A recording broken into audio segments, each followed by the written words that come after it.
கிறிஸ்துவுக்குள் பிரியமானவர்களுக்கு ஆண்டவராக இயேசு கிறிஸ்துவுடைய இனிய நாமத்தினாலே வாழ்த்துக்கள். எல்லாம் எப்படி இருக்கிறீங்க? இந்த நாளின் தியானத்திற்காக நாம் எடுத்துக்கொண்ட வேத பகுதி யோவான் சுவிசேஷம் 14ஆம் அதிகாரம் 27வது வசனம். சமாதானத்தை உங்களுக்கு வைத்து போகிறேன், என்னுடைய சமாதானத்தையே உங்களுக்கு கொடுக்கிறேன். உலகம் கொடுக்கிற பிரகாரம் நான் உங்களுக்கு கொடுக்கிறதில்லை. உங்கள் இருதயம் கலங்காமலும் பயப்படாமலும் இருப்பதாக. பிரியமானவர்களே, எதை குறித்தும் நீங்கள் கலங்க வேண்டிய அவசியம் இல்லை, எதை குறித்தும் பயப்பட வேண்டிய அவசியம் இல்லை. உலகம் தருகிற சமாதானம் அல்ல, கல்வாரி சிலுவையிலே தன்னுடைய சொந்தமான இரத்தத்தை சிந்தி அந்த இரத்தத்தினாலே சமாதானத்தை தேவனிடத்திலே சமாதானத்தை உண்டாக்கி அந்த சமாதானத்தை நமக்கு கர்த்தர் கொடுக்கிறார். பிரியமானவர்களே, வாழ்க்கையிலே எத்தனையோ காரியங்களாலே நம்முடைய இதயம் கலங்கி போகிறது. இயேசு கிறிஸ்து தம்முடைய சீஷர்களை விட்டு போகப் போகிறபடியினாலே அவர்களுடைய இருதயம் கலங்கி இருக்கிறது. அவர்களுக்கு சமாதானத்தை கொடுப்பதற்காக இயேசு கிறிஸ்து அவங்கள்ட்ட சமாதானத்தை உங்களுக்கு வைத்து போகிறேன் என்று கூறுகிறார். பிரியமானவர்களே, இயேசு கிறிஸ்து இந்த உலகத்தை விட்டு புறப்பட்டு போவதற்கு முன்பாக தம்முடைய சித்தத்தை உயிர் எழுவது போல நிறைவேற்றி முடிக்கிறார். இயேசு கிறிஸ்து ஒன்றையும் விட்டுவிடாமல் எல்லாவற்றையும் சீராக கவனித்து தம்மிடத்தில் கொடுக்கப்பட்டிருக்கிற ஊழியத்தை நேர்த்தியாக நிறைவேற்றுகிறார். தம்முடைய ஆத்மாவை பிதாவிடத்திலே ஒப்புக்கொடுக்கிறார். கல்வாரி சிலுவையிலே மரிப்பதற்காக ஒப்பு கொடுத்த தம்முடைய சரீரத்தை யோசேப்பிடம் அடக்கம் பண்ணுவதற்காக ஒப்புக் கொடுக்கிறார். இயேசு கிறிஸ்துடைய வஸ்திரங்கள் போர் சேவர்களுக்கு கிடைக்கிறது. தம்முடைய தாயாகிய மரியாளை பராமரிக்கிற பொறுப்பை யோவானிடத்தில் ஒப்புக் கொடுக்கிறார். பிரியமானவர்களே, எல்லாருக்கும் எல்லாவற்றையும் நேர்த்தியாய் கொடுத்திருக்கிற இயேசு கிறிஸ்து தம்மை பின்பற்றி வந்திருக்கிற சீஷர்களுக்கு அவர்களுக்கு தேவையானதை கொடுக்க வேண்டும் அப்படின்னு சித்தம் கொள்கிறாரு. இயேசு கிறிஸ்துவின் சீஷர்கள் தங்களுக்கு உள்ளவைகள் எல்லாவற்றையும் விட்டுவிட்டு இயேசுவை பின்பற்றி வந்திருக்காங்க. மீண்டுமாக சொல்கிறேன், தங்களுக்கு உண்டான எல்லாவற்றையும் விட்டுவிட்டு இயேசு கிறிஸ்துவை பின்பற்றி வந்திருக்கிறாங்க. அவங்களுக்கு கொடுக்கறதுக்கு அந்த நேரத்தில் இயேசு கிறிஸ்துவில் பொன்னோ வெள்ளியோ இல்லை. ஆனால் அவைகள் எல்லாவற்றை காட்டிலும் மேலான ஒரு காரியத்தை அவர் கொடுக்கிறாரு.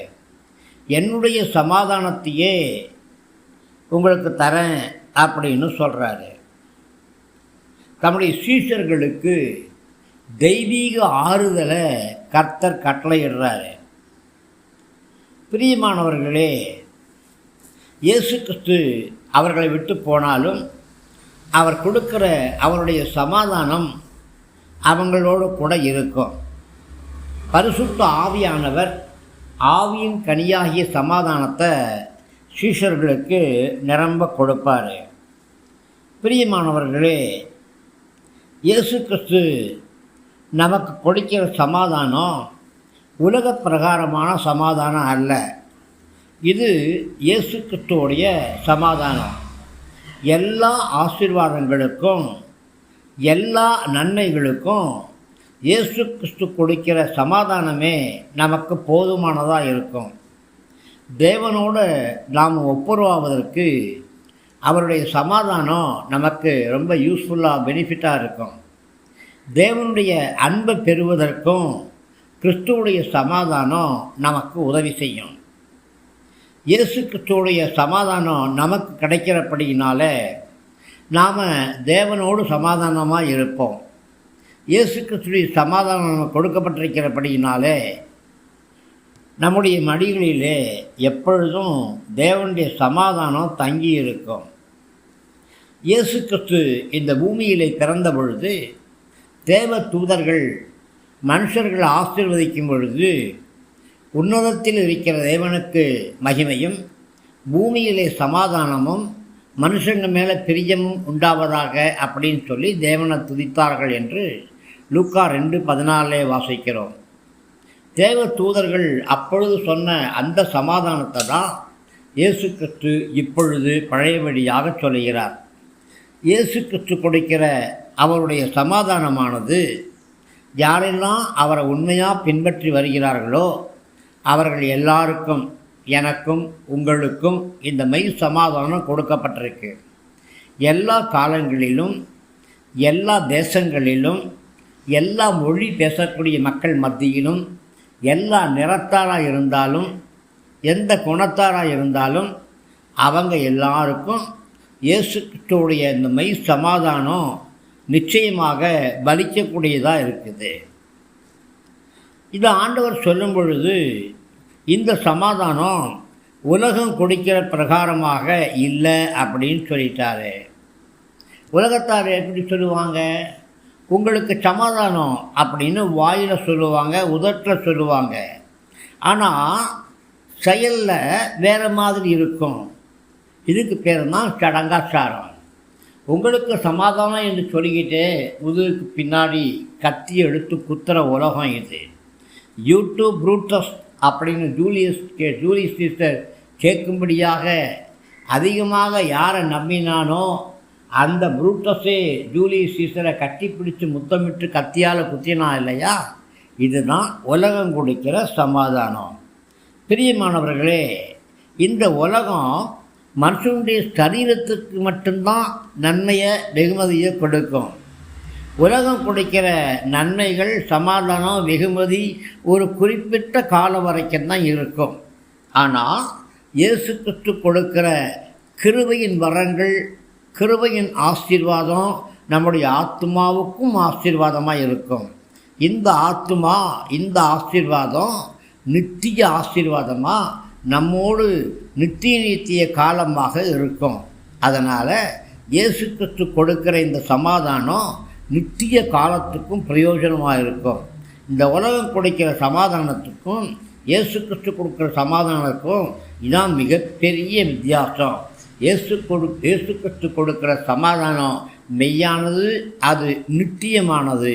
பிரியமானவர்களே, அதனால தான் உங்கள் இருதயம் கலங்காதிருப்பதாக, பயப்படாமல் இருப்பதாக என்று சொல்லி ஆண்டவராகிய கர்த்தர் சொல்கிறாரு.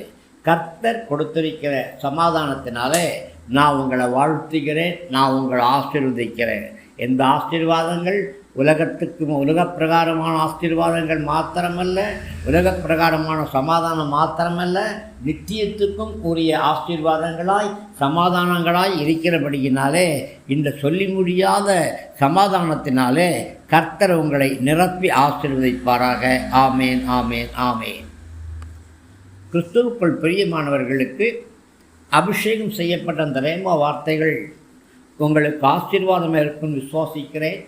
தயவாக நம்முடைய ஜீசஸ் பிளஸிங்கை யூடியூப் சேனல் லைக் பண்ணுங்கள், ஷேர் பண்ணுங்கள், சப்ஸ்கிரைப் பண்ணுங்கள், கமெண்ட் பண்ணுங்கள். உற்சாகமான காணிக்கைகளால் நம்முடைய ஊழியங்களை தாங்குங்க. கிருபை நம் அனைவரோடும் கூட இருப்பதாக. ஆமேன், ஆமேன், ஆமேன்.